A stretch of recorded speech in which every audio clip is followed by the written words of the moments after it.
Je me régale encore moi-même aussi de la bénédiction de ce matin. Oh, c'est vraiment au-delà, c'est inouï, les choses que Dieu peut faire pour nous quand nous nous rassemblons. Avez-vous remarqué, depuis que nous avons fait cette consécration à Dieu, comment les choses se sont passées? Bénédiction après bénédiction, puissance après puissance, gloire après gloire. C'était simplement merveilleux. Et il continuera de le faire.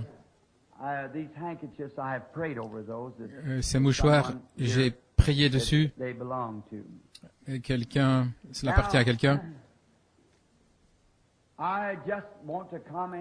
Maintenant, je veux simplement parler ici quelques instants et tout d'abord, je vais vous remercier pour votre joli cadeau de Noël, le costume que vous m'avez acheté. Y a-t-il la même chose dans le vôtre, frère Neville? Un costume, eh bien, les prédicateurs ont toujours besoin de costumes. Merveilleux. Cela vient qu'on transpire, cette transpiration use les vêtements plus vite que n'importe quoi, voyez-vous. Un prédicateur a besoin de beaucoup de vêtements et de bons vêtements. Un tissu en coton vraiment bon marché, ça s'use en rien de temps. Donc un bon habit comme cela va pouvoir durer longtemps. Pensez-y. Vous soutenez et vous donnez ces vêtements aux serviteurs du Seigneur. Et que le Seigneur vous bénisse. Jésus a dit, tout ce que vous avez fait au plus petit d'entre mes frères, c'est à moi que vous l'avez fait. Ainsi, vous n'avez jamais acheté de costume pour deux serviteurs, mais vous avez acheté 2 costumes pour Jésus. Voilà ce qu'il a dit. C'est à moi que vous l'avez fait. Mais cette petite touche céleste ce matin, l'avez-vous remarqué? Aucun appel à l'autel, rien. Mais juste après le message, tandis que le rafraîchissement du Saint-Esprit qui baignait les gens, et que la gloire de Dieu se déplaçait, et il commençait à s'avancer partout, et j'ai remarqué certains de mes chers amis baptistes de l'église baptiste de Walnut Street à Louisville. Ils étaient debout dans l'allée. Ils baignaient simplement dans la puissance de Dieu. Oh là là, je les ai rencontrés après la réunion. Ils disaient, c'est la puissance de Dieu. J'ai dit, c'est vrai. Vous avez certainement raison. La puissance de Dieu. Et vous ne pouvez tout simplement pas trouver des mots pour l'exprimer. Vous ne savez quoi dire. Le Saint-Esprit s'empare de la réunion et vous ne savez pas ce qu'il va faire. Paisiblement, doucement, humblement, le cœur brisé. Oh, frère Pat, c'est simplement le ciel pour moi. Je suis un de ceux à l'ancienne mode qui aiment cela avec un sentiment, oui. Comme le regretté Paul Rader, il disait... Un jour, il racontait une histoire. Il disait que lui et sa femme étaient assis à la table et qu'elle voulait aller quelque part ou faire quelque chose. Et il lui répétait sans cesse, ce n'est pas possible. Et il l'a rembrou un petit peu. Et il a regardé, la larme lui coulait sur les joues. Et il lui a dit, il pensait dans son cœur, eh bien, si elle se vexe comme ça si facilement, eh bien tant pis. Et comme bien des hommes, il a plié son journal, il l'a posé sur son assiette. Elle se tenait toujours à la porte et il lui disait au revoir en l'embrassant. Et quand il se retrouvait au portail, il lui faisait un petit signe de la main. Et ça suffisait pour la journée, oui, jusqu'à ce qu'il revienne du bureau. Et ce matin, elle était là, près de la porte. Elle était là, la tête baissée. Il lui a fait signe au revoir d'un signe de la main et elle, la même chose. Il a fait signe au revoir. Elle a fait signe au revoir. Et puis il a commencé à faire quelques pas dans la rue. Et il a commencé à penser, et si quelque chose m'arrivait avant de rentrer à la maison? Ou si quelque chose lui arrivait à elle avant mon retour? Et que Dieu reprenne notre vie. C'était une bonne épouse et douce. Et il disait que plus il avançait, plus il avait le cœur lourd. Il fit alors demi-tour. Il revint en courant. Il ouvrit la porte. Il se précipitait dans la maison. Il a ouvert la porte. Et quand il a ouvert la porte, il a entendu quelqu'un pleurer. Il n'a jamais dit « pardonne-moi » ou « excuse-moi ». Il n'a jamais rien dit. Il a simplement saisi sa femme et il l'a embrassée. Et puis il a fait demi-tour. Il est sorti. Et quand il est arrivé au portail, elle se tenait à nouveau près de la porte en lui disant « bye, au revoir ». Tout comme elle l'avait fait la première fois. Mais la dernière fois, il y avait un sentiment là-dedans. Ainsi, c'est justement ça. Quand il y a un sentiment là-dedans, voyez, c'est réellement quelque chose qui vient de Dieu. Maintenant, dans l'élection tout à l'heure d'un nouvel administrateur, frère Sothman, je suis sûr que les administrateurs et tous les autres sont au courant qu'à la fin de l'année financière, le 1er janvier, tous les offices de l'Église, tels que pasteur, diacre, ainsi de suite, prennent fin. Puis, s'ils veulent continuer, pas les pasteurs, je ne voulais pas dire cela, je voulais dire les administrateurs, les diacres et les enseignants de l'école du dimanche. Le pasteur, lui, il est élu par l'Église et il reste jusqu'à ce que. Et alors, si les gens, si les administrateurs constituant le comité actuel ou les diacres, les enseignants de l'école du dimanche, s'ils veulent continuer, eh bien, ils peuvent continuer. Sinon, ils doivent donner leur démission. Et les autres continuent pour l'année suivante. Et s'ils ne veulent pas continuer, eh bien alors ils vont avoir une élection et ils nommeront un autre administrateur ou quelqu'un au poste à pourvoir. Par contre, cela n'oblige pas un homme à être membre d'un comité pour le reste de sa vie, mais tant qu'il croit que Dieu est avec lui et l'aide, qu'il ou qu'elle veut faire sa part, quoi que ce soit, et continuer dans l'œuvre de Dieu, nous serons toujours heureux de les avoir pour servir avec nous, voyez-vous. Ainsi, cela donne la possibilité à chacun d'exercer pendant 1 an et de voir ensuite comment il aime cela. Certains de nos administrateurs sont là depuis des années et les diacres aussi. C'est tout à fait bien. Mais il n'y a pas de temps déterminé. Si l'administrateur ou le pasteur ou quelqu'un du comité sent qu'il ne veut plus exercer sa fonction ou qu'il désire s'en aller, eh bien alors il en avise l'Église pour qu'on puisse le remplacer. Et voilà ce qui se passe ici ce soir avec le frère Morgan, frère William Morgan qui démissionne de sa charge d'administrateur. Ils avaient donc besoin d'un autre administrateur et frère Sothman a été désigné comme administrateur à un autre moment, puis ce soir, il a été admis dans le comité. C'est officiel aussi longtemps que l'Église, et dans notre Église, l'Église est souveraine. L'Église déplace ou désigne un administrateur, elle remplace le pasteur ou désigne le pasteur, quoi que ce soit. C'est l'Église dans tout. C'est apostolique. C'est ainsi qu'on faisait dans les temps bibliques. Nous ressentons ainsi qu'aucune personne n'est un dictateur ou quelque chose comme cela dans l'Église. Nous ne voulons pas cela. Chaque homme, chaque individu, moi-même, en votant pour quelqu'un, nous n'avons qu'un seul vote, tout comme n'importe qui dans l'Église. Simplement un vote. Ce n'est pas ce que je dis, c'est ce que l'Église dit. Voyez-vous, ce que l'Église dit dans son corps entier. N'aimez-vous pas cela ou c'est simplement scripturaire?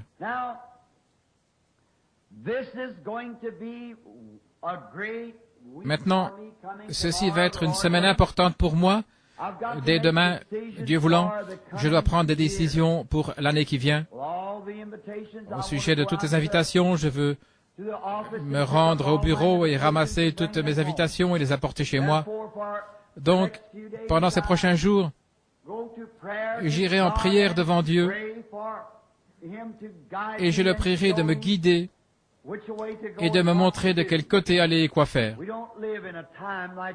Nous ne vivons pas dans une époque comme lorsqu'il était ici, où Dieu le conduisait de lieu en lieu, où il se trouvait dans une ville pour quelques heures et repartait dans une autre ville. Mais aujourd'hui, c'est un autre système. Il y a des arrangements préalables avec des groupes de pasteurs et un tas de choses doivent être faites. Et la façon dont je procède, j'apporte toutes mes invitations d'Afrique et je les dépose, et toutes les invitations d'Inde, toutes celles de Californie, de Utah et toutes les autres invitations, et je les place par piles séparées. Et je les laisse là. Et puis je me mets à marcher, à prier, et je monterai peut-être dans ma voiture, et je m'absenterai un jour ou deux. À mon retour, je continuerai à prier, et puis il me viendra quelque chose à cœur d'aller quelque part. Et je verrai alors si c'est juste une impression. Et puis par la suite, si cela produit en moi une forte impression, je prends la pile où se trouve ce certain endroit, et je retire une lettre d'invitation et je la lis pour voir où ça se trouve. Voici la raison pour laquelle je fais cela. Vous pensez que voyager à bord d'un avion pendant 72 heures, ballotté dans tous les sens, à travers la tempête, si jamais vous avez voyagé outre-mer, vous ne savez pas, parfois vous êtes en haut et parfois cela descend et balance, ça ballotte et ça tangue. Et au-dessus de l'eau pendant 3 jours et 3 nuits. Et ensuite, vous mettez pied à terre dans un pays et le premier à venir à votre rencontre, c'est Satan. Eh bien, le groupe de pasteurs a dit ceci, quelques-uns sont divisés quant au vote et quelques-uns sont pour. Alors peut-être vous diriez, eh bien, peut-être que le Seigneur ne voulait pas que je vienne. Mais quand vous êtes envoyé par Dieu, vous êtes prêt à rencontrer l'ennemi. Vous dites, je pose ici mon pied dans le nom du Seigneur Jésus-Christ. Je viens au nom du Seigneur Jésus. Et je resterai ici jusqu'à ce que son œuvre soit accomplie. Alors vous êtes prêts à affronter ses forces. Ainsi vous m'aimez, je sais que vous m'aimez, donc priez pour moi cette semaine afin que je puisse prendre les bonnes décisions par inspiration de Dieu. Maintenant, je vais avoir quelques petites réunions. Saute-mouton, pourrait-on dire. Je serai en Floride les 8, 9, 10, et puis à Tifton en Géorgie. À Tifton en Géorgie, plutôt les 8, 9 et 10 janvier. Je voulais dire ce mois-ci. Puis je dois aller à Glasgow, au Kentucky, ou peut-être Somerset, Kentucky, et puis Campbellsville, Kentucky. Et frère Rogers désirait que je vienne un soir chez lui, et nous n'avions pas pu le faire l'autre fois. Maintenant, priez pour frère Rogers. Nous avons fraternisé aujourd'hui, et en le prenant par la main, je l'ai trouvé mal en point physiquement. Donc, priez pour frère Rogers, qui se trouve ici. Il en a pris beaucoup sur ses épaules là-bas, et cela l'a rendu nerveux. Il l'a affecté, en ce moment il ne se porte pas bien du tout. Et sa femme non plus. Donc, priez pour ce petit couple. Ce sont de braves enfants de Dieu. Et je lui ai dit, si le Seigneur le voulait, je lui accorderai un soir. Et frère Ruddle, l'une de nos petites églises sœurs ici sur la route 62, un petit garçon timide, venait ici, il ne pouvait même pas lever la tête. Et il est venu à la maison et je pense que les gens pensaient que c'était vraiment un casse-pied. Mais il y avait quelque chose au sujet de ce garçon qui semblait réel. Et j'ai continué de rester avec lui et de rester avec lui. Je disais, frère Ruddle, vous le pouvez. Il m'a dit, frère Branham, quand je me retrouve face à un auditoire, j'ai l'impression que mon cœur remonte dans ma gorge. Je suis incapable de dire un seul mot. J'ai dit, restez où vous êtes, ravalez-le et puis parlez au nom du Seigneur, voyez-vous. Et maintenant, il a un tabernacle de la dimension de celui-ci, là, sur la grande route. Et il se rend utile. Tenez bon. Ce garçon avait un appel de Dieu. Je connaissais son père et sa mère. Ce sont des gens très bien. Puis nous devrions avoir Johnny un soir là-bas à New Albany. Vous savez, quelques petites réunions là, histoire d'avoir un soir ici, un soir là-bas. Ensuite, si tout se passe comme prévu, vers le 25 janvier, je partirai pour Miami pour le Congrès international des hommes d'affaires du plein évangile et de là vers Kingston, en Haïti, pour descendre ensuite en Amérique du Sud et remonter par le Mexique et de là Afrique et puis Scandinavie, et ainsi de suite. La majeure partie de l'année sera, je crois, consacrée aux réunions outre-mer. Donc, priez pour moi. Je dois prendre la bonne décision. Maintenant, c'est seulement si c'est la volonté du Seigneur. Sinon, je suis prêt à aller n'importe où, à n'importe quel endroit. Ça n'a pas d'importance où c'est. Je veux y aller. Tant que je pourrai rester dans cette poussière de la terre dans laquelle Dieu m'a placé, je veux prêcher ces richesses insondables jusqu'à ce que la mort me retire de ce corps. C'est ce que j'ai résolu, déterminé par la grâce de Dieu, s'il veut simplement me venir en aide. S'il retire sa main de moi, le diable me tuera. Donc, priez que Dieu garde sa main miséricordieuse sur moi. Je ne demande pas sa justice, je demande sa miséricorde. Sa justice, non, je ne pourrais pas la supporter. Je n'implore que sa miséricorde, parce que je sais que je ne suis pas digne, comme personne ne l'est. Et nous ferions mieux de ne pas demander sa justice, nous désirons sa miséricorde. Maintenant, ce soir, je suis un peu enroué, mais je ne veux pas laisser passer l'occasion de parler à ce beau groupe de chrétiens. Attendez juste avant de faire cette annonce, laissez-moi dire quelque chose. Tandis que vous êtes tous d'un même cœur, d'un même accord, et que tout se fait avec douceur, laissez-moi parler 2 minutes à mon Église, voyez-vous. Écoutez, mes chéris dans l'Évangile, les étoiles dans ma couronne, si je dois en avoir une, l'acquisition du sang de Jésus, c'est dans un but que je suis revenu comme ceci. C'est au cours d'une partie de chasse que frère Roy Robertson, frère Bankswood et moi-même, nous avons décidé que nous pourrions revenir, frère Roy et nous tous, nous parlions de notre pasteur, frère Neville, un homme qui se tient toujours devant vous comme pasteur et ainsi de suite, et nous l'aimons. Mais, même si frère Neville est le co-pasteur, cela semblait un peu difficile pour frère Neville de devoir se contraindre à le faire. Ainsi nous avons prié, et il semble que c'était la volonté du Seigneur que je le fasse. Maintenant, j'ai demandé au Seigneur que s'il voulait m'aider, que je ferais de mon mieux, et après m'être consacré moi-même, et inciter l'Église à le faire. Si Dieu nous a bénis comme il l'a fait, les dernières réunions avec cette petite consécration, que fera-t-il si nous continuons ainsi? Voyez? Continuez simplement. Maintenant, écoutez.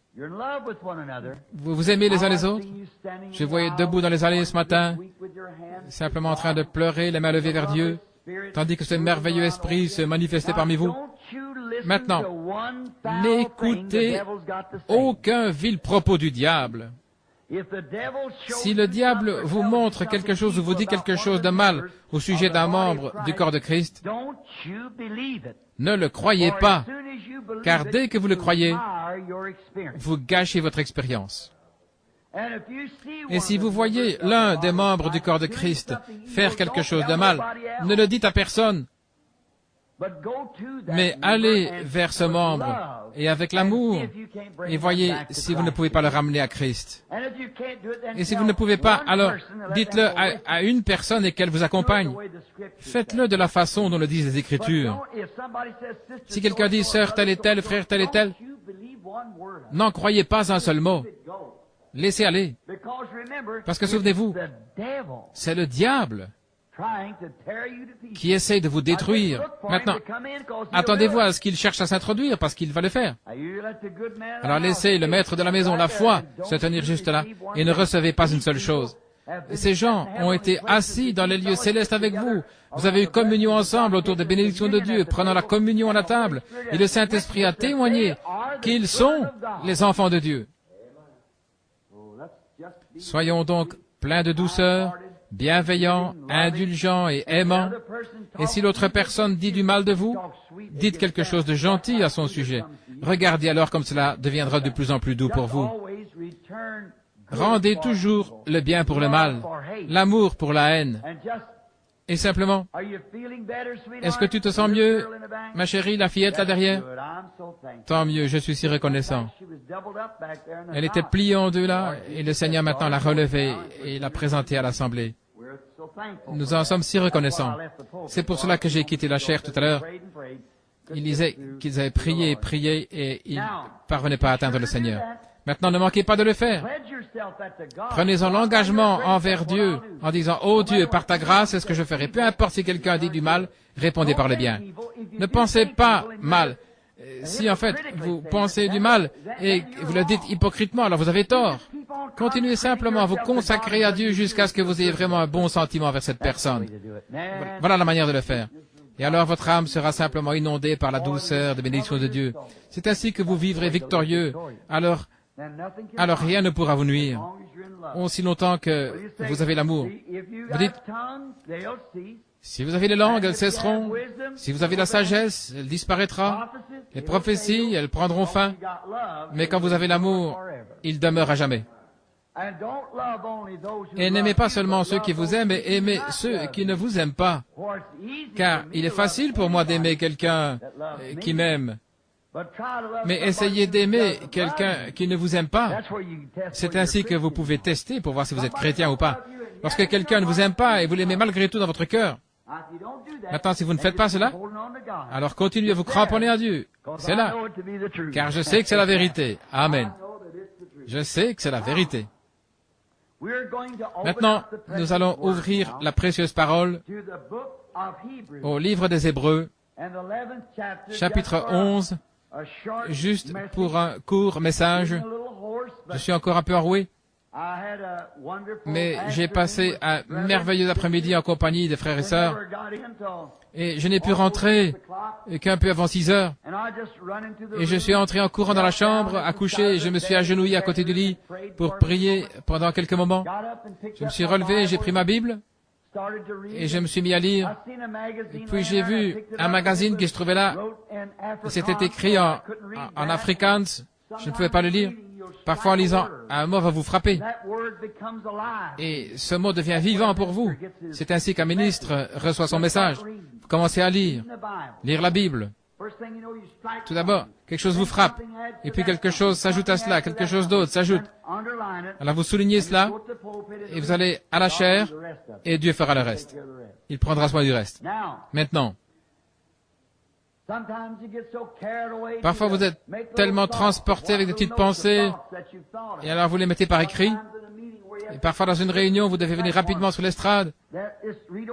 Vous relisez simplement ces petites pensées qui vous ont été... Peut-être que le Saint-Esprit va les vivifier à nouveau. J'ai fait ça bien des fois. Maintenant, dans Hébreux 11, lisons le premier verset pour commencer, et nous lirons quelques versets. Maintenant, la foi est une ferme assurance des choses qu'on espère, une démonstration de celles qu'on ne voit pas. Pour l'avoir possédé, les anciens ont obtenu un témoignage favorable. C'est par la foi que nous comprenons que le monde a été formé par la parole de Dieu, en sorte que ce qu'on voit n'a pas été fait de choses visibles. Est-ce que ce n'est pas riche? Laissez-moi relire ce verset 3. Écoutez attentivement. C'est par la foi que nous comprenons que le monde a été formé par la parole de Dieu, en sorte que ce qu'on voit n'a pas été fait de choses visibles, la parole de Dieu. C'est par la foi qu'Abel offrit à Dieu un sacrifice plus excellent que celui de Caïn. C'est par elle qu'il fut déclaré juste, Dieu témoignant de son don, et c'est par elle qu'il parle encore, quoique mort. C'est par la foi qu'Enoch fut enlevé pour qu'il ne voie point la mort, et on ne le trouva plus parce que Dieu l'avait enlevé. Car avant son enlèvement, il avait le témoignage d'avoir plu à Dieu. Pendant 500 ans. Mais sans la foi, il est impossible de lui plaire. Car celui qui vient à Dieu doit croire qu'il existe et qu'il est le rémunérateur de ceux qui le cherchent avec diligence. C'est par la foi que Noé est divinement averti des choses qu'on ne voyait pas encore, et saisi d'une crainte respectueuse, construisit une arche pour sauver sa maison. C'est par elle qu'il a condamné le monde et devint héritier de la justice qui est par la foi. Maintenant, prions juste un moment, courbons la tête.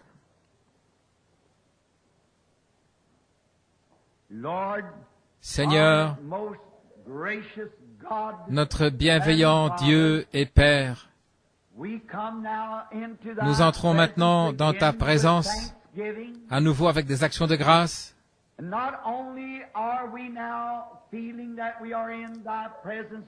Et non seulement sentons-nous maintenant que nous sommes dans ta présence parce que nous avons incliné la tête pour prier, mais nous croyons que nous sommes constamment dans ta présence. Parce que les yeux de l'Éternel parcourent la terre. Et tu connais toutes choses. Et tu connais les pensées du cœur.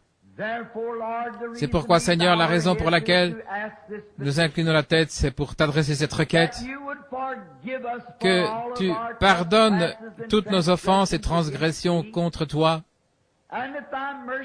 et que ta miséricorde, encore une fois, s'étende sur nous, au point que tu ouvres nos lèvres pour parler et nos oreilles pour entendre, et que ta parole devienne réelle pour nous ce soir.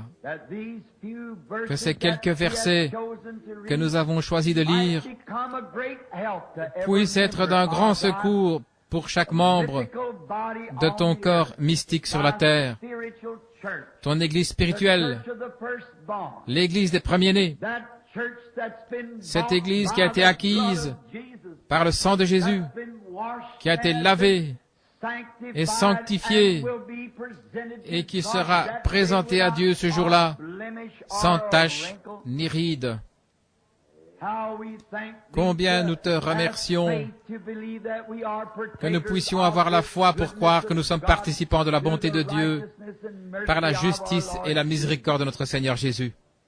Nous te prions maintenant de guérir toutes les maladies. Nous te remercions d'avoir touché cette petite fille. Il y a quelques moments, elle était couchée là dans la pièce, se tordant de douleur, et de la voir sortir avec cette petite foi d'enfant et t'accepter ainsi que ta miséricorde. Et nous t'en remercions et te prions de te souvenir de ce bien-aimé sœur Baker là-bas au Kentucky et de ceux dont frère Neville a parlé. Et ô Dieu, de ce camp innombrable de malades partout. Et spécialement, Seigneur, ceux qui ne sont pas sauvés et qui ne te connaissent pas, s'ils mourraient dans leurs péchés, ils ne pourraient pas venir là où tu es. Nous te prions de nous accorder le témoignage et la puissance, la hardiesse pour parler la parole et la sagesse pour savoir quand le faire. Et ensuite, parle-nous, Seigneur, quand nous aurons assez parlé, que nous puissions partir et laisser les gens dans l'étonnement, l'émerveillement du glorieux Saint-Esprit de son œuvre. Accorde-le, Seigneur. Exauce-nous maintenant, nous te prions dans le nom de Jésus, nous le demandons. Amen.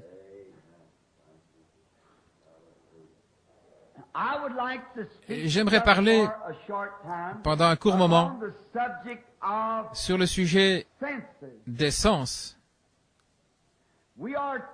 On nous enseigne que l'homme naturel possède 5 sens, et ces 5 sens contrôlent. Dieu lui a donné ces 5 sens pour entrer en contact avec sa demeure terrestre. Et ces sens sont connus comme étant la vue, le goût, le toucher, l'odorat, l'ouïe. Ces 5 sens sont propres à l'homme naturel. Et ils sont bons. Et nous ne pouvons pas fonctionner ou mener une vie normale quand l'un de ces sens fait défaut. La vue, l'ouïe, le toucher, l'odorat ou le goût. Sans eux, nous ne pouvons pas être normaux. Il y a quelque chose qui manque. Une portion de la vie que nous ne pouvons pas contacter sans le fonctionnement de ce sens. Et ils sont bons, et ils sont utiles. Et ils nous ont été donnés par Dieu. Dieu a donné ces sens. Mais ils vous sont donnés comme un don. Et cela dépend de la façon ce à quoi vous soumettez vos sens déterminera la façon dont votre vie sera dirigée. Cela dépendra de la façon dont vous soumettez vos 5 sens. Ce que vous voyez, ce que vous entendez, ce que vous goûtez, sentez ou touchez, ce à quoi ces sens sont soumis, vous dominera. Et nous sommes reconnaissants à Dieu de posséder les 5 sens. Mais, en aucune façon, ces 5 sens vous ont été donnés pour vous guider. Ils vous ont été donnés pour un contact terrestre. Mais il vous a été donné un 6e sens. Et ce 6e sens appartient seulement aux chrétiens. Et vous ne pouvez pas avoir ce 6e sens à moins de devenir chrétien. C'est le seul moyen pour vous d'avoir plus que les 5 sens naturels pour la personne naturelle. Mais le 6e sens, pour les chrétiens, est mieux connu sous le nom de la foi. C'est celui qui vous gouverne et vous guide, et il est supérieur à tous les autres sens. Il est supérieur à tous les autres sens, aux autres 5 sens. Maintenant, je ne dirais pas que parce que nous recevons ce 6e sens, que les 5 sens ne servent plus à rien. Bien sûr que oui. Ces 5 sens vous ont été donnés par Dieu, et ils doivent être utilisés. Mais, lorsque les 5 sens agissent contrairement à la parole de Dieu, alors ils mentent. Maintenant, le 6e sens ne peut pas mentir. C'est un super sens. Et c'est ce dont je veux parler ce matin. J'ai prêché sur un super signe, et ce soir sur un super sens. Et le super sens est le Saint-Esprit, la foi de Dieu qui habite en vous. Et si vous laissez les 5 sens se soumettre au 6e sens, il va vous guider et il placera les 5 autres sens complètement sous la direction de ce super sens. Car il est tellement au-dessus du sens naturel que l'homme spirituel est au-dessus du naturel. Il est tout aussi élevé que les cieux au-dessus de l'homme naturel et de ses 5 sens. Il vous fera croire des choses que vous ne pouvez pas voir. Il vous fait agir où vous ne pensiez pas que les 5 sens y auraient jamais songé. Le diable peut entrer dans ces 5 sens et vous mentir. Mais il ne peut pas toucher à ce super sens. C'est bien au-delà de sa portée. Cela vient de Dieu. Cela s'appelle la foi. La foi est cette chose formidable. Et les 5 sens ne contrôlent pas le 6e sens, mais le 6e sens contrôle les 5 sens. Le super sens contrôle les sens naturels. Et les 5 sens sont la vue, le goût, le toucher, l'odorat et l'ouïe. Et le super sens est quelque chose qui vous fera croire la parole de Dieu, car c'est tout ce dont il parlera. Et il vous fera croire à des choses que vous ne pouvez pas voir, goûter, toucher, sentir ou entendre. Parce qu'il prendra la parole de Dieu et il vous transmettra cette parole et vous fera marcher contrairement à tout ce qui n'est pas la parole de Dieu. Par la foi. C'est ce que fait la foi. Maintenant, en donnant cette illustration au sujet des sens. L'homme naturel est né avec ses sens, donc ce sont des sens donnés par la nature. Et c'est vraiment la seule chose qu'il connaîtra jamais dans sa pensée intellectuelle. Il peut seulement penser comme un homme, voir comme un homme, il peut comprendre comme un homme, il peut entendre comme un homme. Mais lorsqu'il est gouverné, ou lorsqu'il est régénéré, ce que nous appellerions né de nouveau,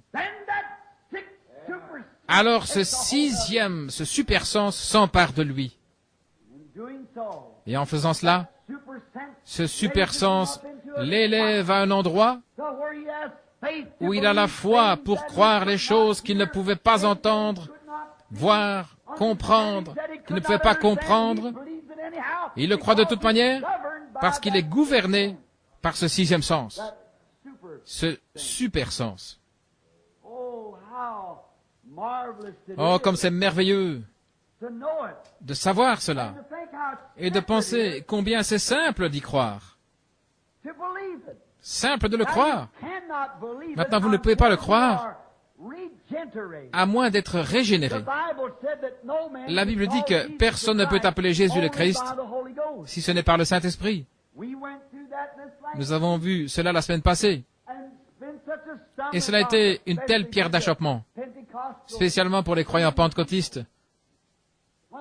Lorsqu'ils m'entendent dire cela, Jésus a dit dans Saint Jean 5, 24, « Celui qui entend ma parole et croit à celui qui m'a envoyé a la vie éternelle. » La vie éternelle vient de Dieu seul. Et personne ne peut dire que Jésus est le Christ si ce n'est par le Saint-Esprit. Vous acceptez seulement ce que quelqu'un d'autre a dit, ce que vous avez appris intellectuellement, ce que vous avez appris par les cinq sens naturels. Mais, lorsque le sixième sens entre, le Saint-Esprit, il enlève tous les raisonnements de ces cinq sens et il vous élève dans ce sixième sens pour vous faire croire des choses que vous ne pouvez pas voir, goûter, toucher, sentir ou entendre. Cela vous fait quelque chose. Alors vous pouvez dire que Jésus-Christ, que Jésus est le Christ parce que vous avez le témoignage, non pas ce que l'enseignement intellectuel vous enseigne, mais ce que vous avez expérimenté. Alors qu'est-ce qu'il est censé faire le sixième sens, frère Branham? Que vient faire le sixième sens? Le sixième sens vient pour cette raison. Le sixième sens est la foi, le super sens. Maintenant, si le sixième sens vient seulement pour cette raison, c'est pour faire que les cinq sens en vous nient tout ce qui est contraire à la parole de Dieu. C'est la raison d'être du sixième sens. Les Écritures parlent de renverser les raisonnements. Les cinq sens, vous pouvez raisonner en disant, mais pourquoi donc cet homme devrait-il... Mais le sixième sens ne voit pas cela du tout. Il est tellement supérieur à cela. Il est tellement plus élevé qu'il lui est totalement impossible de raisonner avec cela. Nous le croyons. C'est bien au-delà de tout ce que les cinq sens pourraient dire à ce sujet. Maintenant, nous nous préparons pour un service de guérison. Voyez, nous le croyons. Vous marchez par ce sixième sens. Vous parlez par ce sixième sens. Vous vivez par ce sixième sens. Vous mourrez par ce sixième sens et ressuscitez par ce sixième sens. Ce super sens.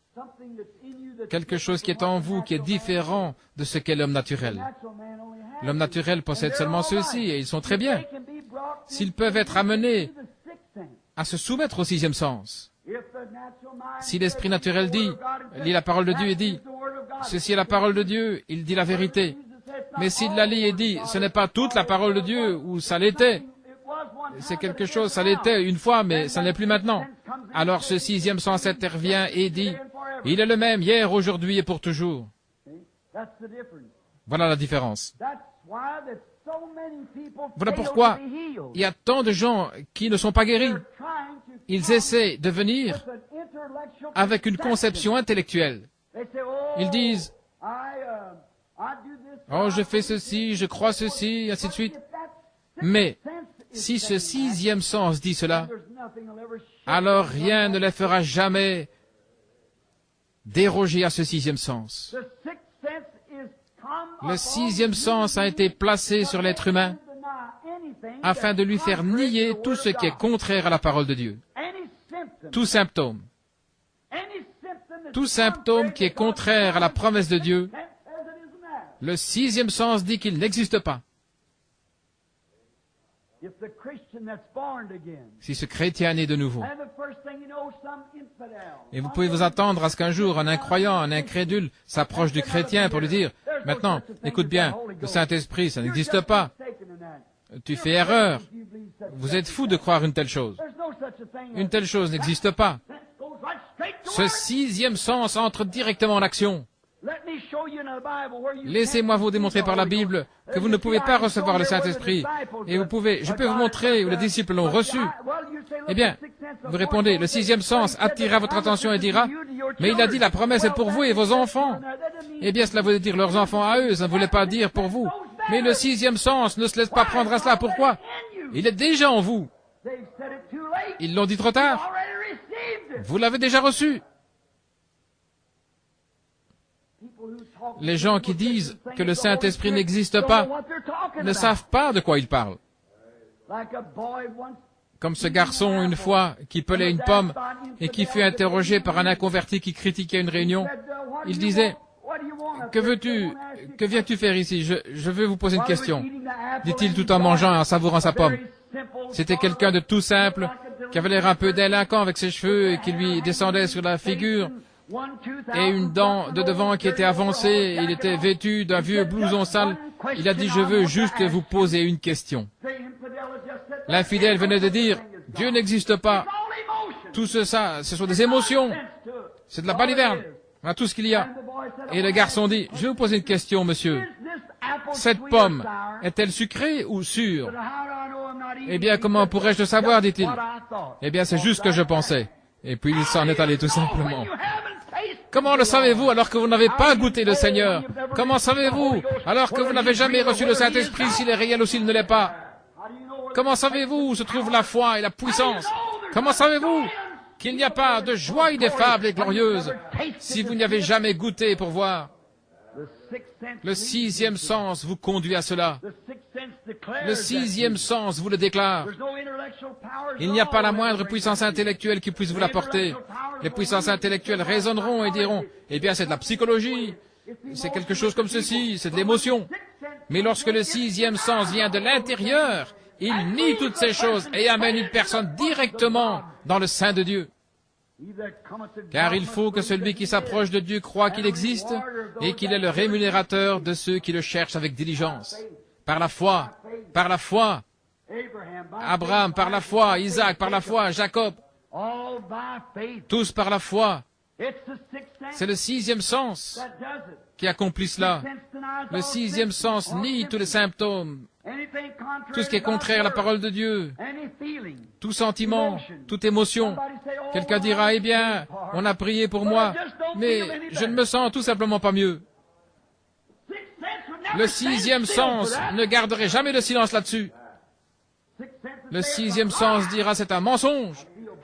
Je me sens mieux, je suis en voie de rétablissement. Dieu l'a dit, et ça règle la question. Amen. Dieu l'a dit. Le sixième sens se nourrit seulement de la parole de Dieu, ce super sens. Il est super, il est au-dessus des autres sens. C'est un sens plus grand. C'est une foi, c'est une puissance qui remue et pousse à l'action. Amen. C'est quelque chose qui vous fait accomplir des choses que vous n'auriez jamais pensé accomplir. C'est le sixième sens, le super sens. On a prié pour vous. Disons que vous avez une main infirme et que l'on a prié pour vous. Vous vous avancez, vous croyez que Dieu va vous guérir. Le pasteur prie pour vous et puis vous retournez à votre place. Le vieil homme naturel dira, tu ne sens pas la moindre différence dans ta main. Tu ne vas pas mieux qu'avant. Mais le sixième sens s'approche et dit, c'est un mensonge. On a prié pour toi, cela règle la question. Amen. C'est comme cette femme qui une fois est venue à une réunion. Elle avait assisté à une réunion. Elles étaient plutôt deux. Elles avaient traversé l'estrade. Elles avaient vu le discernement. Ces femmes étaient plutôt maigres. Elles étaient toutes deux des vraies chrétiennes. L'une d'elles s'avança et l'esprit vint et dit, « Vous souffrez d'un trouble de l'estomac. » Et son visage s'illumina et elle dit, « C'est vrai. » Et le Saint-Esprit dit à travers moi, « C'est un ulcère. Et cela provient d'un état de tension nerveuse. Vous avez été examiné par un certain médecin et il a dit qu'on devait vous opérer et faire l'ablation. » Elle a dit, chacune de ces paroles est la vérité. En voyant qu'elle était une si grande croyante, alors il dit, vous vous appelez madame telle et telle, vous venez de tel et tel endroit. Et elle a dit, c'est la vérité. Qu'est-ce que c'était? Le sixième sens qui saisissait cela. Le sixième sens et le Saint-Esprit se tenaient côte à côte. Le Saint-Esprit parlait et le sixième sens disait Amen. Eh bien voilà, quelque chose doit arriver. Lorsque Marthe courut à la rencontre de Jésus, et quand elle a dit, Seigneur, observez le sixième sens. Si tu avais été ici, mon frère ne serait pas mort. Mais même maintenant, tout ce que tu demanderas à Dieu, Dieu te l'accordera. Voilà le sixième sens. Jésus se ressaisit et dit, je suis la résurrection et la vie. Celui qui croit en moi vivra quand même il serait mort. Et quiconque vit et croit en moi ne mourra jamais. Crois-tu cela? Que vas-tu dire, raisonnement? Il y a un homme étendu là, mort, et les vers sont en train de le ronger. Mais il venait juste de dire qu'il était la résurrection et la vie. C'est la parole de Dieu. Ce sixième sens, au-delà des soins du médecin, au-delà des pensées de la recherche scientifique, il défie tous les raisonnements et les renverse. Pourquoi? Il rend témoignage à la parole de Dieu. Je suis, non pas je serai où j'étais, je suis maintenant, je suis la résurrection et la vie. Celui qui croit en moi vivra, quand même il serait mort. Et quiconque vit et croit en moi ne mourra jamais. Crois-tu cela? Oui, Seigneur. Le sixième sens. Je crois que tu es le Fils de Dieu qui devait venir dans le monde. Ton frère ressuscitera. Oh là là. Ils se rendirent au sépulcre. Et là, les deux réunis, quelque chose devait arriver. C'était un super sens avec Dieu qui se trouvait présent. Quelque chose devait avoir lieu. Le sens, le super sens était Dieu. Il y avait quelque chose qui le disait à Marthe. Elle l'avait vu, elle le connaissait. Elle le reconnaissait comme étant le Messie même. Et elle savait que si seulement elle pouvait joindre Jésus, si seulement elle pouvait arriver jusqu'à lui et lui présenter le cas et entendre une seule promesse de sa bouche, c'est tout ce qu'elle désirait. Quand il a dit « Je suis la résurrection de la vie », celui qui croit en moi, quand même il serait mort, c'est tout ce que Marthe voulait entendre. C'est tout ce qu'elle voulait, parce que le sixième sens, le super sens, sa foi, l'a poussé à le confesser, à le croire.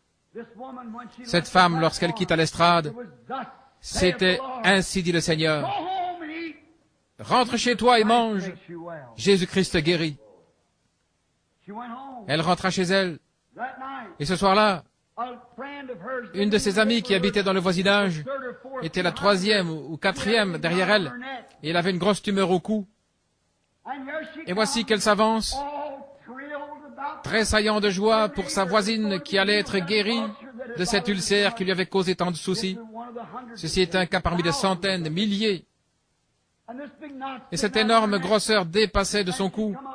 Elle s'est avancée, je lui ai dit, personne n'a besoin de discerner ceci. Mais vous vous réjouissez de quelque chose. Vous avez été profondément ému parce que cette femme assise là-bas est une voisine. Le Saint-Esprit, elle pense, comment cet homme a-t-il bien pu savoir cela? Il faut que ce soit quelque chose qui lui révèle. Ainsi, quand cela fut dit, Il dit, vous pensez à votre cou? Oui. Croyez-vous que cela partira? Elle dit, je le crois de tout mon cœur. Et j'ai dit, ainsi dit le Seigneur, rentrez à la maison et vous recevrez votre guérison. L'homme naturel, regardez bien, il ne pouvait voir aucun signe. La femme qui avait l'ulcère alla chez elle et essaya de manger. Oh là là, elle faillit mourir. Oh, l'âme naturelle, le sens naturel, la sensation, continuait à déclarer que l'ulcère était bien là. Aussi, au bout d'1 ou 2 semaines, elle allait partout dans le voisinage, vers les siens et à l'église, en témoignant, « Le Seigneur m'a guéri. » Et il lui dit, « Est-ce que tu manges maintenant? » Non, pas vraiment tout ce que je veux, mais dit-elle, « Je suis déjà guérie, car par ses meurtrissures, je suis guérie. » Quoi qu'il en soit, elle était guérie de toute manière. Un matin, après le départ des enfants à l'école, elle eut très faim. Elle se tenait debout près de la fenêtre en lavant la vaisselle. Elle est venue à la réunion, à une autre réunion environ 1 année plus tard. Donc elle lavait la vaisselle. Et tout à coup, elle ressentit quelque chose d'étrange passer sur elle. Et elle pensa, qu'est-ce que c'était? C'est comme si j'avais voulu crier. Et son mari lui avait dit, « Chérie, cesse de parler de cette guérison, parce que, bien que c'était un chrétien, tu jettes l'opprobre sur la cause. Comment pouvez-vous jeter l'opprobre quand vous témoignez de sa parole? Vous jetez l'opprobre si vous ne témoignez pas d'elle. » Il dit, « Si tu as été guéri, tu as été guéri. » Elle a dit, « Cet homme s'est tenu là et m'a regardé dans les yeux. Et il m'a dit quelle était ma condition et les choses que j'avais faites, qui j'étais et d'où je venais. » Et elle dit, cela faisait à peine 15 minutes que j'étais dans le bâtiment lorsqu'il est venu sur l'estrade. Comment au monde cet homme aurait-il pu savoir cela? Je ne l'ai jamais vu de ma vie. Et il m'a dit, ainsi dit le Seigneur, vous êtes guéri. Et elle dit, je le croirai jusqu'à la mort. Elle dit, je le croirai de toute manière. Donc elle et la sœur qui habitait en dessous de chez elle, son amie, avaient promis à Dieu qu'elle garderait cette foi-là. Et ce matin-là, elle se sentit vraiment bizarre. Et en l'espace de quelques minutes, elle commença à avoir faim. Les enfants avaient laissé des flocons d'avoine dans une assiette, un petit plat. Et elle dit que l'avoine lui brûlait toujours l'estomac. Si quelqu'un a déjà un ulcère, vous savez ce que c'est. Elle avança donc la main et prit quelques bouchées de cette avoine. Et oh là là, dit-elle, je vais devoir le payer pour ça. Un de ces jours, je serai complètement guéri. Mais en s'apercevant qu'elle avait toujours faim, elle termina tout simplement le plat. Elle attendit quelques minutes pour voir ce qui arriverait. Rien ne se produisit. Elle se sentait bien, elle avait encore faim. Elle se fit frire quelques œufs, une tasse de café, elle prit quelques tranches de pain grillé, elle avait un jubilé. Elle a mangé tout ce qu'elle pouvait manger. Elle continua de faire la vaisselle, et environ une demi-heure plus tard, elle avait encore faim. Aucun effet nuisible. Elle mit son petit bonnet et descendit la rue pour aller chez sa voisine. Et une fois arrivée là, elle pensait qu'il y avait peut-être eu un décès dans la famille. Il hurlait, il poussait des cris tout en marchant d'un coin à l'autre. Cette femme avait dormi tard. Et elle s'était levée. Elle avait cherché la tumeur qui était sur son cou. Et elle avait disparu pendant la nuit.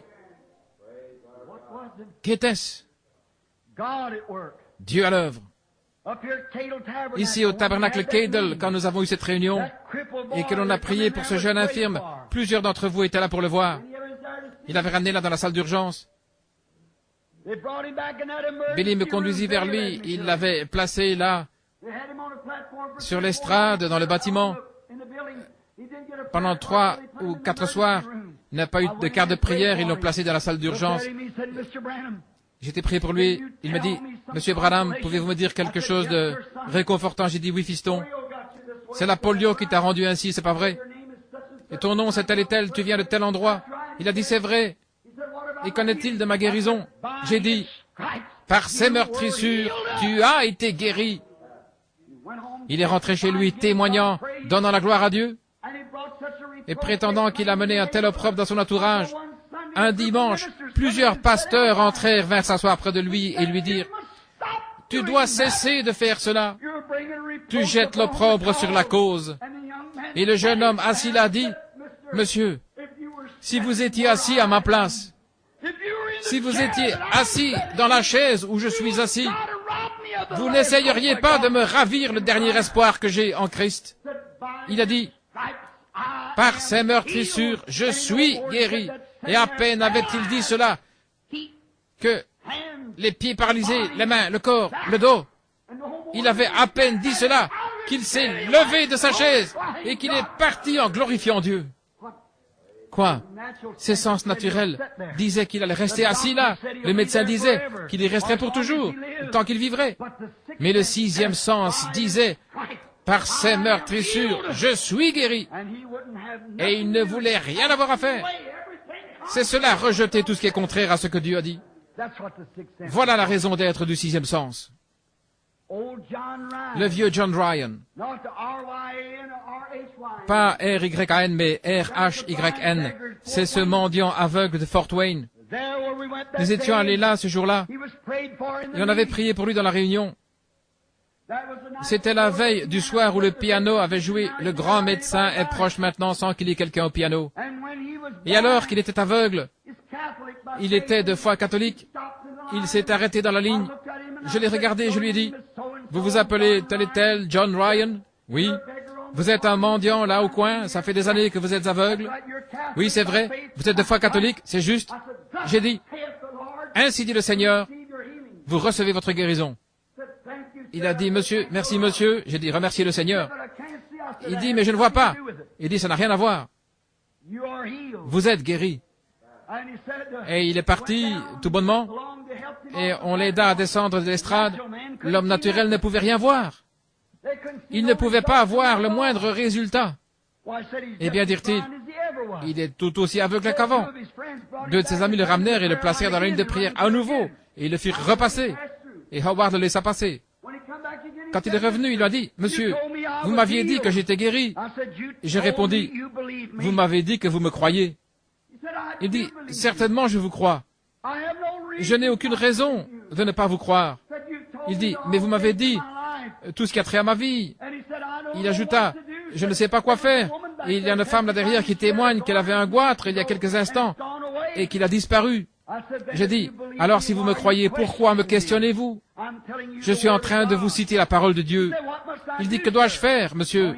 Sachant qu'il était catholique et qu'il devait avoir quelque chose de physique sur quoi s'appuyer, je dis, « Continuez simplement à témoigner par ses meurtrissures, je suis guéri, et donnez-lui la gloire. » Le vieil homme, pendant les 2 ou 3 semaines qui suivirent, se tenait au coin de la rue. Il vendait des journaux en criant à tue-tête, « Édition spéciale, louez le Seigneur, je suis guéri, édition spéciale, je suis guéri. » Quand il est revenu à la réunion le soir suivant, je pouvais à peine prêcher à cause de lui. Il se levait, il criait, « Tout le monde, taisez-vous! Louez le Seigneur pour m'avoir guéri, louez le Seigneur pour m'avoir guéri. » En tant que catholique, il ne savait pas comment s'emparer de la foi, mais il savait que s'il continuait à le dire, qu'il continuait, finalement, ce 6e sens se mettrait à l'œuvre. C'est juste. Gloire à Dieu pour m'avoir guéri. Il se tenait là sur le coin de la rue en criant, « Loué soit le Seigneur, édition spéciale, loué soit le Seigneur pour m'avoir guéri. » Alors qu'il descendait la rue, quelqu'un s'approchait de lui en disant, « Comment vas-tu, John? » Eh bien, gloire à Dieu, il m'a guéri, je vais bien. Et il riait et se moquait de lui. Et un autre petit vendeur de journaux le conduisit chez le coiffeur pour un rasage, environ 2 ou 3 semaines après la réunion. Et le coiffeur le fit donc asseoir sur le fauteuil, et puis il savonna son visage et lui dit, « John, il paraît qu'un petit malin là, il paraît que tu es allé voir le guérisseur divin qui est venu ici. » Il dit, « Oui, j'y suis allé. » Il dit, « Il paraît que tu as été guéri, juste pour se moquer de lui. » Et le vieil homme dit, « Oui, loué soit le Seigneur, il m'a guéri. » Et ses yeux s'ouvrirent. D'un bond, il sauta du fauteuil du coiffeur, la serviette autour du cou, et avec le coiffeur à ses trousses, tenant son rasoir à la main, il dévala la rue. Pourquoi?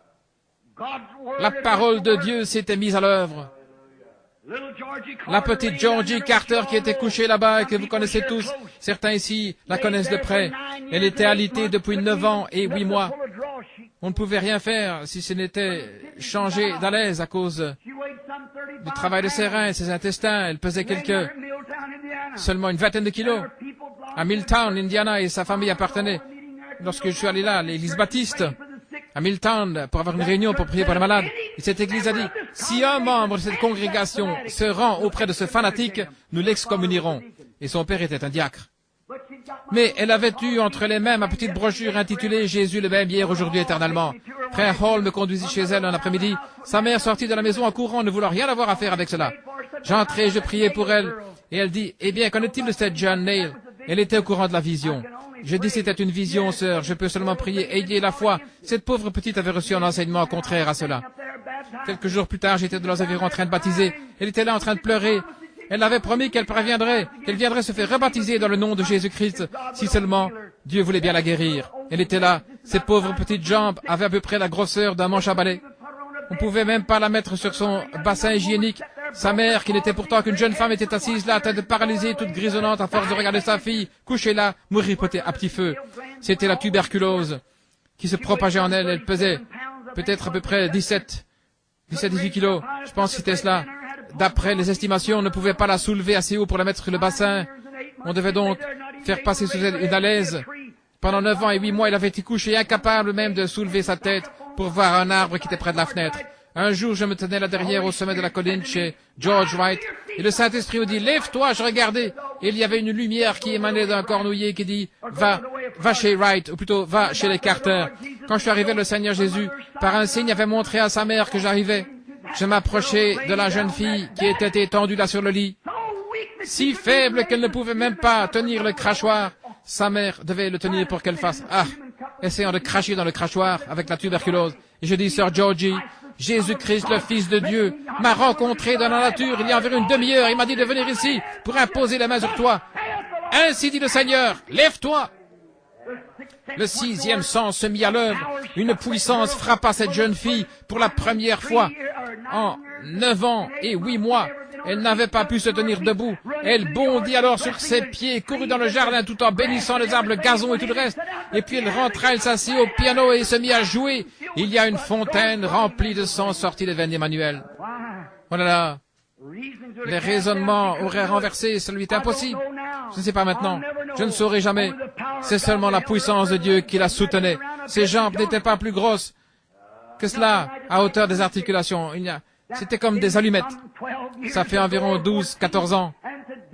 Et aujourd'hui, elle est forte et en bonne santé, vivant pour le Seigneur Jésus. Qu'est-ce que c'était? La première fois, rien n'avait semblé se produire. Et les raisonnements auraient dit que cela ne pouvait pas arriver.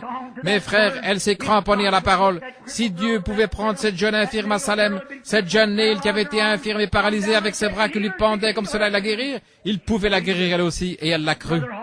Mes frères Hall qui était couché là-bas, se mourant de cancer, le même homme qui m'a amené vers lui, son médecin à Milltown l'envoya, ce médecin à New Albany, qui est à l'hôpital St. Edwards.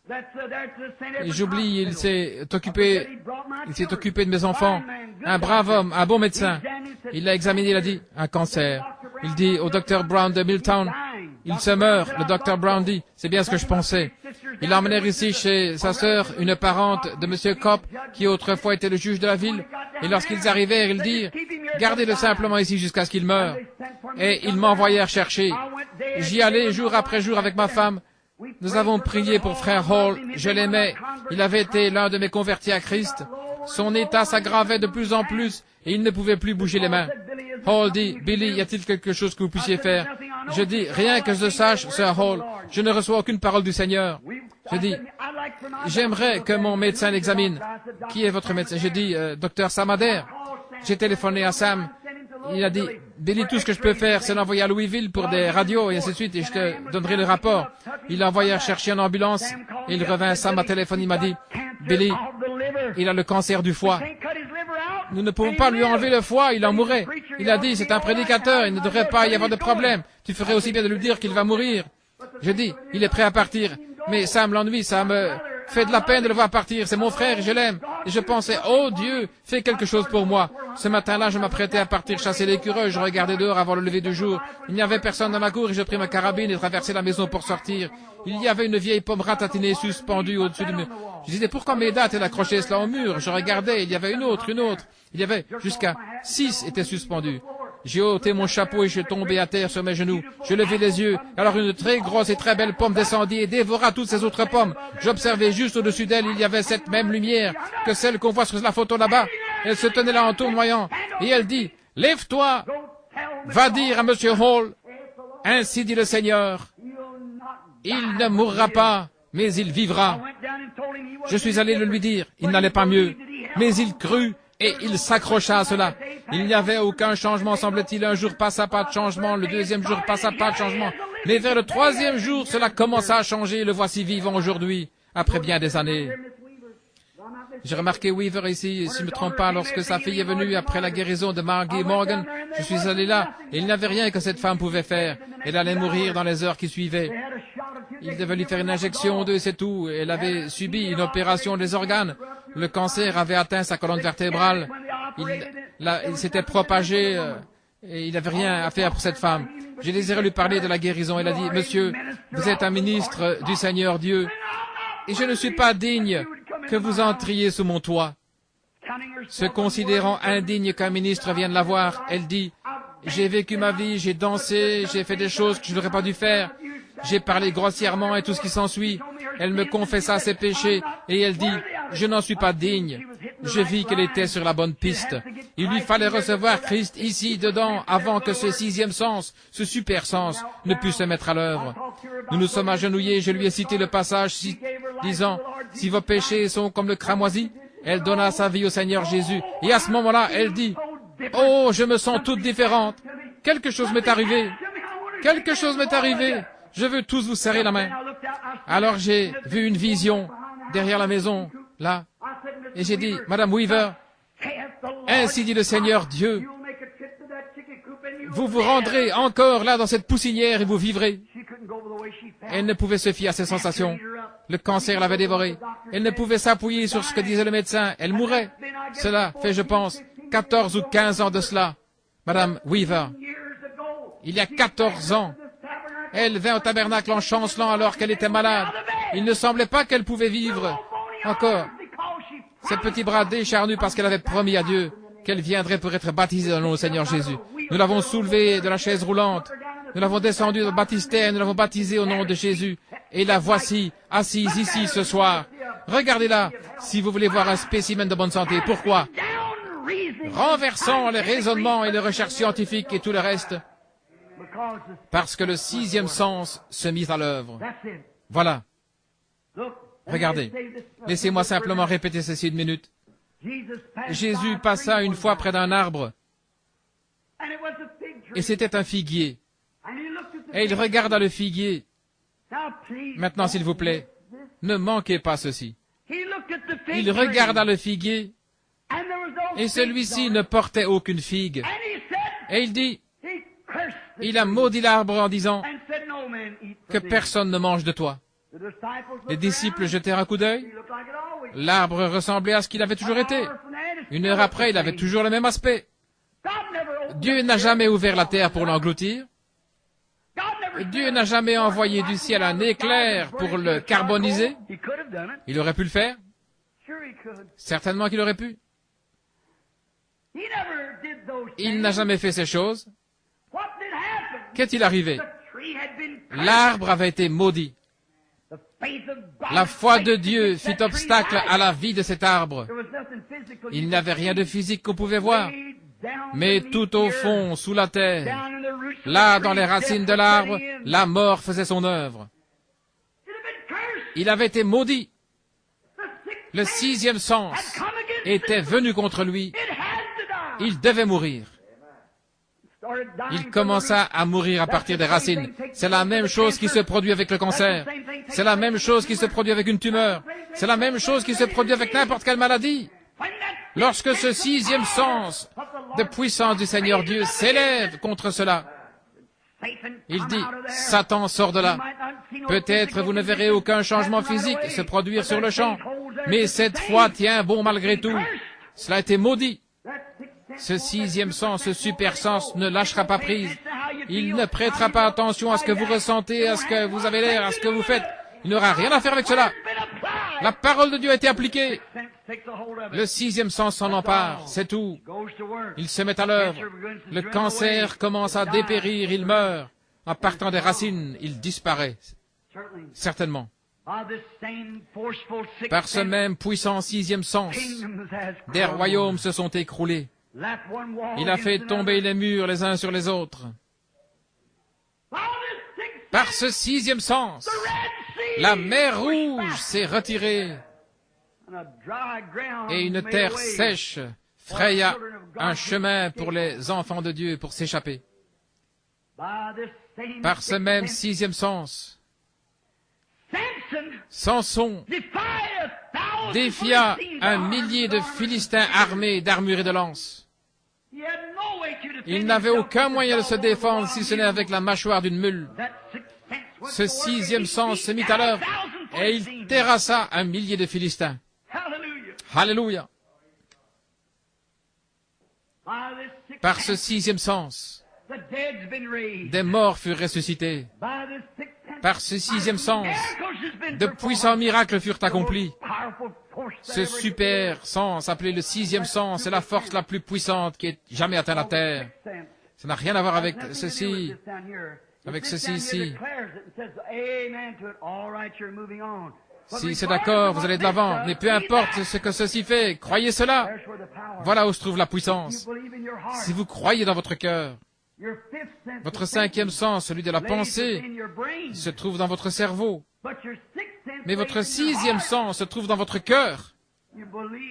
Vous croyez avec votre cœur. Vous confessez de la bouche. Vous croyez de votre cœur. Oui, monsieur. Ce sixième sens, cette force puissante, écoutez. À cause de ce sixième sens, un prophète fut jeté dans une fosse aux lions. Et à cause de ce sixième sens, les lions n'ont pas pu manger Daniel. Ils ne pouvaient pas s'approcher de lui à cause de ce sixième sens, ce super sens. Par ce même sixième sens, 3 enfants hébreux furent jetés dans une fournaise ardente et ils ont défié les flammes de la fournaise. Ce sixième sens. Tous les raisonnements prouvaient qu'ils seraient brûlés vifs avant d'y arriver. Mais ce sixième sens les garda là 2 ou 3 heures. Et lorsqu'ils ouvrirent la fournaise, ils en virent un qui se tenait au milieu d'eux semblable au Fils de Dieu. C'est le sixième sens. Les flammes ne le brûlaient pas. Oui, monsieur. C'était ce même sixième sens une fois lorsque l'apôtre Pierre était couché en prison et qu'on allait le décapiter le lendemain. Et là-bas, chez Jean-Marc, ils avaient une réunion de prière. Ce sixième sens commença à s'accumuler autour de cette prison où il avait été entouré de prières. Ce sixième sens se mit à l'œuvre. La colonne de feu vint à la fenêtre, toucha Pierre en lui disant « Allez, sors d'ici !» Le sixième sens. C'était ce sixième sens qui empêcha Paul de se noyer dans cette mer violente quand le petit bateau était plein d'eau. C'était ce sixième sens qui l'empêcha de se noyer, ce super sens. C'était ce sixième sens qui fit que lorsque le serpent lui mordit la main, il le secoua dans le feu. Ce fut ce sixième sens qui fit cela. C'était ce sixième sens qui ressuscita Jésus-Christ d'entre les morts, après qu'il était en terre, parce qu'il croyait la parole de Dieu. Il dit, détruisez ce corps et je le ressusciterai le 3e jour. Car David a dit, je ne permettrai pas que mon sein voie la corruption et je n'abandonnerai pas son âme dans le séjour des morts. C'était ce super sens. Renversez les raisonnements de ces sens. Croyez ce super sens. Le sens de la foi que donne Jésus-Christ. Par ce même sens, Dieu parla lorsqu'il n'y avait rien. Quel est ce sens? Ce super sens est Dieu. La foi de Dieu en vous. La partie de Dieu qui entre en vous et vous donne le super sens. Par ce même super sens, Dieu a formé le monde avec des choses qui n'étaient pas et qui n'étaient pas visibles. Il prononça sa parole et crut sa parole. Et un monde naquit à l'existence. Gloire! le sixième sens, le super sens. Oh Dieu, déverse-le sur moi, donne-le-moi, ainsi qu'à tous ceux qui en ont besoin. Déverse ton sixième sens en moi, Seigneur. Je suis prêt à abandonner ces cinq sens, ma propre connaissance, mes pensées, renversant tous les raisonnements, Seigneur, que ta parole soit vraie et toute parole d'homme un mensonge, que toute parole soit, tout doute soit rejeté et laisse-moi marcher par ce super sens, le sens du Saint-Esprit. Ne voulez-vous pas cela? C'est la chose que nous voulons. Que Dieu vous bénisse, les amis. Voilà ce dont vous avez besoin. Ce super sens réclamera quelque chose. Et il sait qu'il le donnera. Il est persuadé, car il faut que celui qui s'approche de Dieu croie qu'il existe et qu'il est le rémunérateur de ceux qui le cherchent avec diligence. Si le sixième sens dit, Dieu garde sa parole, je me donne à lui, je lui abandonne tout ce que j'ai, mon sens dit que ceci le fera s'accomplir ma foi dans la parole de Dieu, puis appeler toute chose qui lui est contraire comme si elle n'était pas. Abraham rencontra Dieu et Dieu dit, tu vas avoir un bébé de Sarah, lui âgé de 75 ans et elle 65 ans. Abraham appela tout ce qui n'était pas, tout ce qui est contraire comme si cela n'était pas. Il marcha comme s'il avait vu Dieu et il crut. Il appelait tout ce qui disait qu'il n'allait pas l'avoir, tout raisonnement, toute autre chose. Le docteur peut avoir dit, allons Abraham, tu es trop vieux pour avoir cet enfant. Ça fait aucune différence ce que le docteur disait, ce que son propre esprit disait, ou quoi que ce soit. Dieu avait raison, il restait avec cela. C'est le sixième sens, le super sens. Oh Dieu, donne-le-moi. Seigneur, laisse-moi en avoir plus pour subvenir aux besoins de son peuple. C'est ma prière. Ce matin, quand cette maman a amené le petit bébé rouquin qui s'était là, les larmes coulant de ses joues, j'ai dit, « Qu'est-ce qui se passe, sœur ?» Elle a répondu, « Frère Branham, il a la leucémie. » J'ai senti quelque chose s'élever. Oh, il est un secours qui ne manque jamais au temps de la détresse. Il n'y a pas longtemps, Billy et moi étions en voiture. Des garçons de couleur qui roulaient très vite avaient heurté une voiture sur le côté et fait plusieurs têtes à queue, projetant certains d'entre eux sur le pavé. Un jeune homme resta coincé sous la voiture, son dos bloqué. Les autres garçons sautèrent de la voiture et commencèrent à la soulever. Ils disaient, « Oh, s'il vous plaît, ne faites pas cela, mon dos est brisé. Vous allez me tuer, ne faites pas cela. » Ils disaient, « Oh, nous devons te dégager. Elle est en train de prendre feu. » Il dit, « Ne la remuez pas, vous êtes en train de m'écraser. Vous allez me faire mourir, ne faites pas cela. » Je lui criai, « Mon garçon, es-tu chrétien ?» Il dit, « Non, monsieur. » « Tu ferais mieux de prier. » Il a dit, « Oui, monsieur. » Le sixième sens se mit à l'œuvre. Je fis quelques pas en passant derrière la voiture. Et je ne saurais jamais ce qui est arrivé avant le jour du jugement, mais tout à coup, la voiture s'est redressée et il fut libéré. Il s'est relevé d'un bond sain et sauf. Qu'est-ce que c'était? Un secours qui ne manque jamais dans la détresse. Un jour, une jeune femme de couleur conduisait sa voiture, une nouvelle Plymouth qui avait environ 650 km au compteur. Elle avait roulé à vive allure, j'ai vu la voiture, son vilebrequin, s'en est allé emboutir l'arbre. Bill et moi nous sommes arrêtés. La chaussée devant nous avait été enneigée et glissante, mais à ce moment-là, elle était sèche, la jeune femme. Le vent soufflait si fort, là-bas au Minnesota, qu'elle avait emporté la voiture. Tu te souviens, Billy? Je descendis en courant vers elle. Alors qu'elle était assise là, elle disait, « Je suis en train de mourir, je suis en train de mourir. » Ils appelaient l'ambulance. L'ambulance est arrivée, un homme gisait, mort à l'arrière de l'ambulance. L'ambulancier dit, « Je ne peux pas la prendre. » Et le fermier dit alors, « Eh bien, envoyez vite quelqu'un d'autre. Cette femme est en train de mourir. » Je fis quelques pas et j'ai dit, « Madame, une minute. » Elle disait, « Ne me touchez pas, monsieur, ne me touchez pas, mon dos. » J'ai dit, « Madame, êtes-vous chrétienne? » Elle m'a regardé et j'ai dit, « Je suis un ministre de l'Évangile. Si vous êtes mourante, où en êtes-vous avec Dieu? » Elle dit, « Monsieur, je veux le devenir tout de suite. » Et le sixième sens se mit à l'œuvre. La puissance de Dieu descendit. Elle put sortir de la voiture sans le secours de personne. La puissance de Dieu étant présente, ce secours qui ne manque jamais dans la détresse. Nous marchons par la foi, nous vivons par la foi. Le juste vivra par la foi. Nous devons vivre de cette manière. Combien aimerait avoir davantage de ce sixième super sens? Courbons la tête alors que nous prions. Précieux Seigneur, notre Dieu et Père, Tu es si bon pour nous. Tu nous donnes 5 sens pour vivre et marcher sur cette terre, ou pour toucher cette terre. Nous pouvons sentir les choses qui doivent être senties avec nos mains, des choses tangibles. Tu nous donnes l'ouïe pour que nous entendions. Nous sommes si heureux de cela, de pouvoir entendre la parole de Dieu, et par cela, la foi vient de ce qu'on entend, la parole de Dieu. Nous sommes si reconnaissants pour ces 6 sens, Seigneur. Puissions-nous les conserver tous les jours de notre vie, mais puisse ce super sens, puisse le sens de la foi qui appartient aux croyants, parce qu'il doit l'avoir afin de croire. Seigneur, donne-nous-en davantage.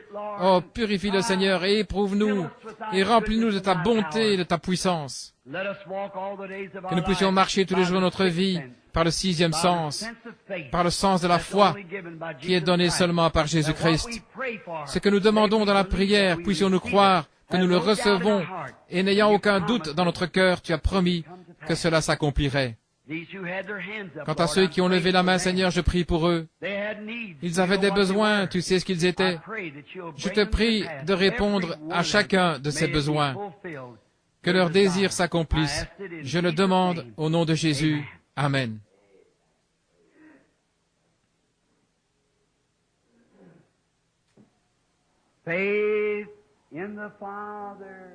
Foi dans le Père, foi dans le Fils,